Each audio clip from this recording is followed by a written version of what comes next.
మొన్న బయటికెళ్ళినప్పుడు మేము బ్రెడ్ కంపెనీ దగ్గర నుంచే వస్తున్నామండి. అక్కడ కొన్ని బ్రెడ్స్ తీసుకున్నాము. పిల్లలకి కావాల్సిన బిస్కెట్స్ తీసుకున్నాము. ఇంకా నాకు ఈ పిజ్జా బేస్ కూడా కనిపించింది. ఈ పిజ్జా బేస్ కూడా తీసుకున్నానండి. ఒక ప్యాకెట్లో 2 స్లైసెస్ అయితే వచ్చాయి. ఈ 2 ఉన్నాయి కాబట్టి ఒకటైతే చేస్తున్నాను పిల్లల కోసము.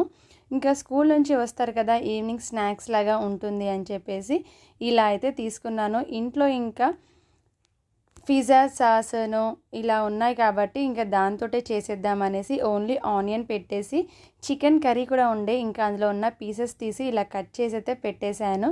దీనిపైన చీజ్ అయితే వేసానండి.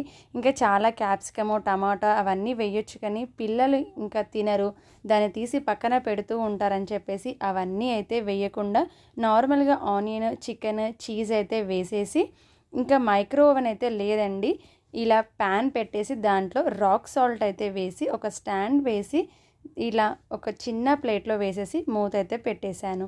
ఒక 10 మినిట్స్ మీడియం ఫ్లేమ్లో పెట్టేసుకొని ఇలా అయితే తయారు చేసేసుకున్నాను. చూసారు కదా, ఇంట్లోనే అయితే పిజ్జా తయారు చేసుకోవచ్చు. పిల్లలకైతే ఇలా ఇస్తే చాలా ఇష్టంగా తింటారు. ఇలా ఇంట్లోనే హైజీనిక్గా చేసుకోవచ్చు.